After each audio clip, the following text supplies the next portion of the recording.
یا حسین یا حسین یا حسین یا حسین، یہ چاند تارے یہ پھول کلیاں، یہ چاند تارے یہ پھول کلیاں حسین کا غم منا رہے ہیں۔ یہ چاند تارے یہ پھول کلیاں، یہ چاند تارے یہ پھول کلیاں حسین کا غم منا رہے ہیں، حسین کا غم منا رہے ہیں۔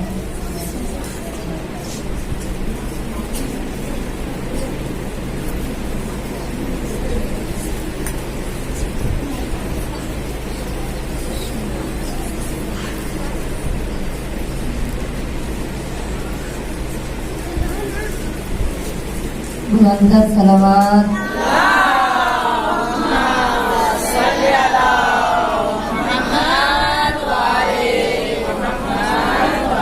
اپنی اپنی حاجات کی قبولیت کے لیے بلند صلوات۔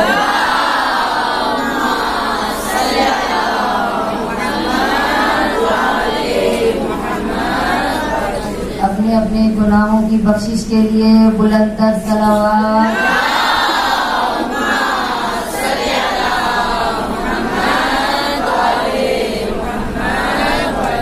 اس پاک محفل میں مخدوم عالم طاہرہ زکیہ محدثہ بی بی کی آمد کے لیے بلند صلوات۔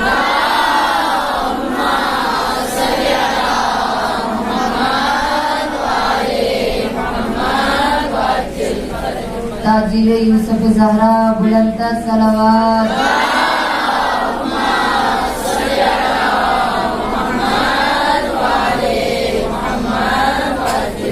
سب مل کر دعائے امام زمانہ۔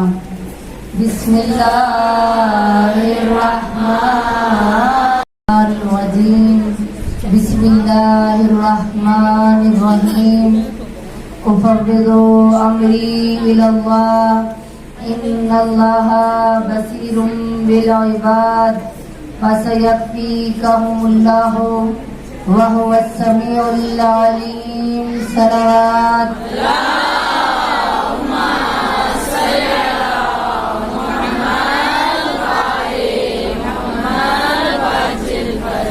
یا مقلب القلوب والابصار، یا مدبر اللیل والنہار، یا محول الحول والاحوال، حول حالنا الى احسن الحال۔ صلوات۔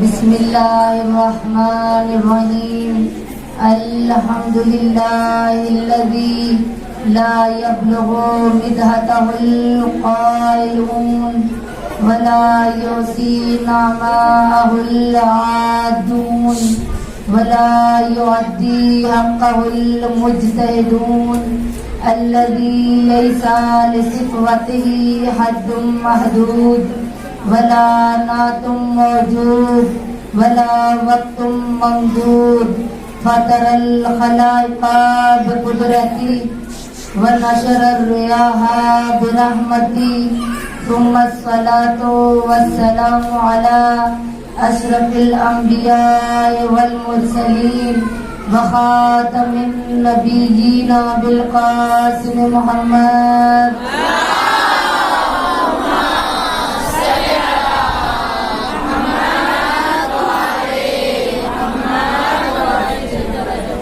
وآلہ الطیبین الطاہرین المعصومین المظلومین سیما بقیت اللہ فی الارضین صاحب العصر والزمان وخلیفۃ الرحمن امام الانس والجان اللہم عجل ولیک الفرج۔ صلوات۔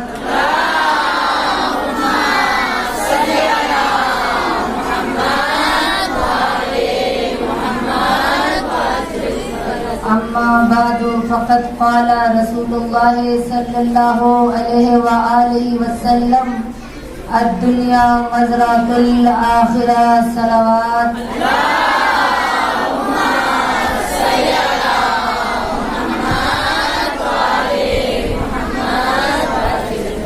السلام علیک یا ابا عبداللہ الحسین وعلى الأرواح التي حلت بفنائك عليكم مني جميعا سلام الله أبدا ما بقيت وبقي الليل والنهار ولا جعله الله آخر العهد منی لزیارتکم. اپنے اپنے ہاتھوں کو اپنے سینوں پر رکھیں.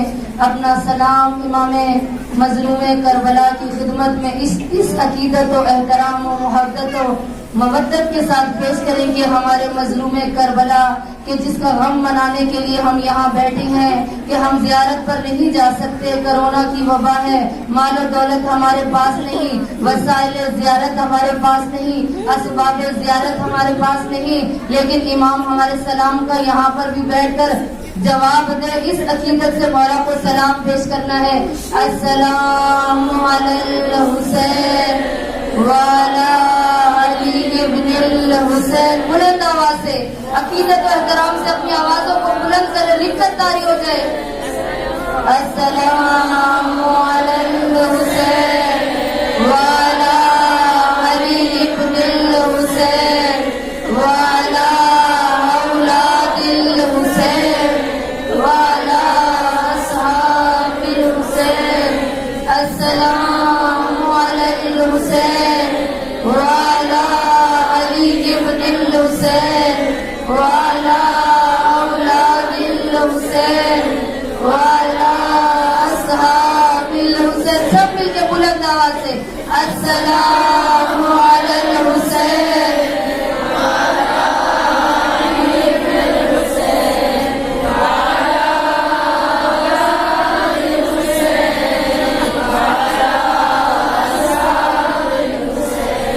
بر محمد وعلی محمد صلوات.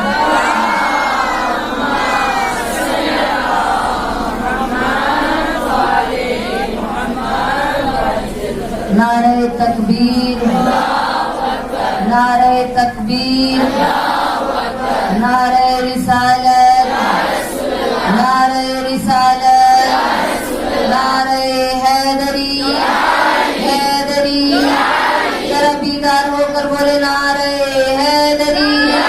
جن کی جان علی ہے نعرہ حیدری, جن کی پہچان علی ہے نعرہ حیدری, جن کا ایمان علی ہے نعرہ حیدری, جن کا یہ عقیدہ ہے کہ علی کا نام لینے سے ختم قرآن کا ثواب ملتا ہے. ہاتھوں کو بلند کرے کہ نجف کا والی ہماری صدا پر لبیک کہے اور کہے کہ میرے چاہنے والے مجھے پکار رہے ہیں. حلال مشکلات کو پکارنا ہے, کل کفا کو, حاجت روا کو, جس نے نبیوں کی مدد کی, ولیوں کی مدد کی, ہر بندہ مومن کی مدد کرنے والا, ہر بندہ عاصی کی مدد کرنے والا. کہ نجف کا والی ہماری صدا پر لبیک ہے. اپنی حاجات کو اپنے ذہنوں میں رکھتے ہوئے, بیمار اپنی بیماریوں کو ذہنوں میں رکھتے ہوئے, جس کو جو بھی حاجت ہے, جو بھی مشکل ہے, اس عقیدت سے پکارے کہ نجف کا والی ہماری صدا پر لبیک کہے اور کہے کہ میرے چاہنے والے مجھے پکار رہے ہیں. نعرہ حیدری, حیدری, حیدری, حیدری. محمد والے محمد صلوات.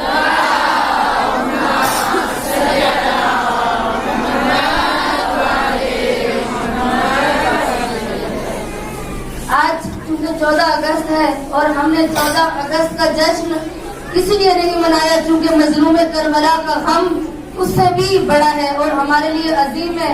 اس لیے شاعر نے خوبصورت انداز میں کہا 14 کی سوغات ہے 14 کے واسطے. کہا 14 کی سوغات ہے 14 کے واسطے, یہ ملک پاکستان بنا 14 کے واسطے, ہے وطن میں آزادی کی حیات 14 کے واسطے, قائد نے پائی ہے خیرات 14 کے واسطے. شاردا معصومین کی شان میں باواز بلند صلوات.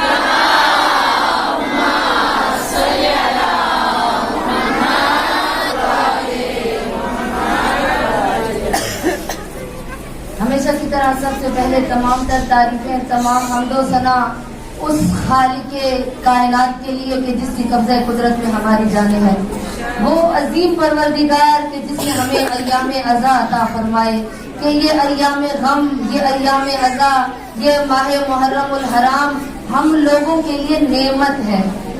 کیوں؟ کیونکہ مقصد عزاداری مقصد پروردگار ہے.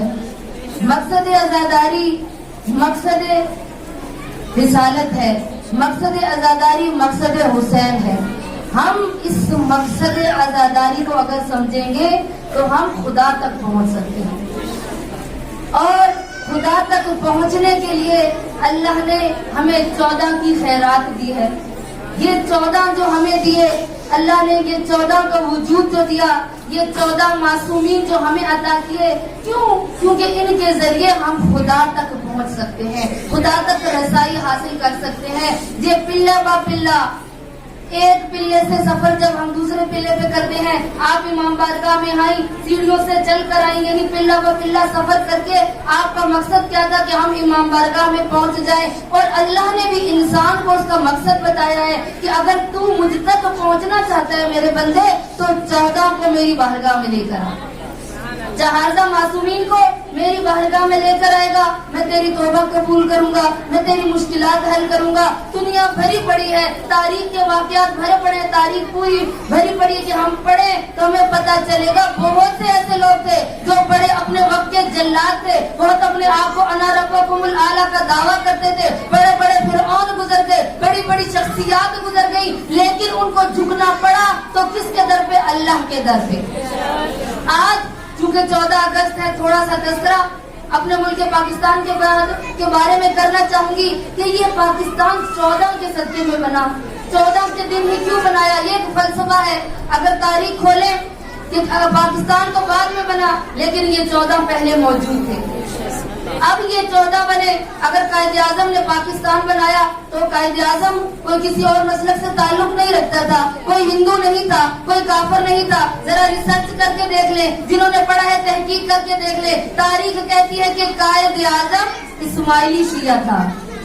اسماعیلی شیعہ تھا. یہ میری اپنی تحقیق ہے کہ قائد اعظم اسماعیلی شیعہ تھا. علامہ اقبال کون تھا کہ جس نے اتنی شاعری کی، مفکر پاکستان کا لقب حاصل کیا. لیکن دیکھیں اہل بیت کے بارے میں کس قدر اچھے اچھے قصیدے بیان کیے، کتنی شاعری اچھی خوبصورت بیان کی. کہیں شاہ حسین کہا، کہیں حسین کو بقائے کربلا کہا، کہیں لا الہ کی الا اللہ کی بقا کو حسین کا نام دیا گیا. تو یہ کس نے کیا؟ مفکر پاکستان علامہ اقبال شیعہ تھے.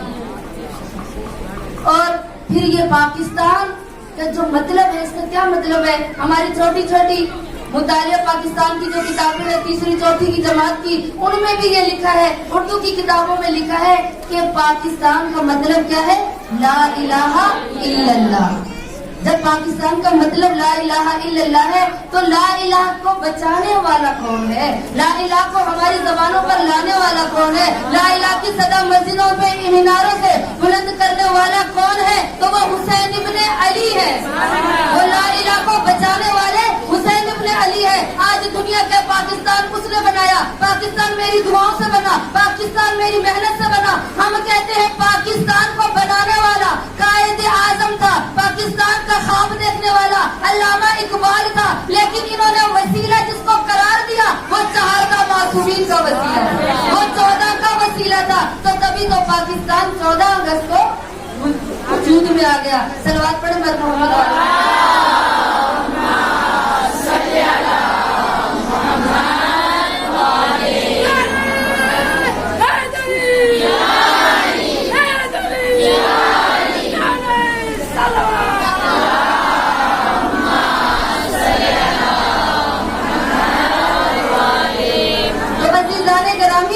یہ پاکستان جو ہمیں ملا. آج لوگ کہتے ہیں پاکستان کی حکومت عمران خان جائے گا تو تبدیل ہو جائے گی، شاید بے نظیر کا بیٹا آ جائے گا تو حکومت ٹھیک ہو جائے گی، شاید بلاول بھٹو آ گیا حکومت ٹھیک ہو جائے گی، پاکستان کا نظام ٹھیک ہو جائے گا. کوئی کہتا ہے نواز شریف آ گیا تو ٹھیک ہو جائے گا، کوئی کہتا ہے زلفی بخاری آ گیا ٹھیک ہو جائے گا. میں کہتی ہوں یہ کہتے رہے کہ حکومت پاکستان کا نظام ٹھیک ہو جائے گا. میں کہتی ہوں جب تک ہمارا 14واں نہیں آئے گا اس وقت تک پوری پاکستان کیا پوری دنیا کا نظام ٹھیک نہیں ہو سکتا. جب تک ہمارا 14واں نہیں آئے گا.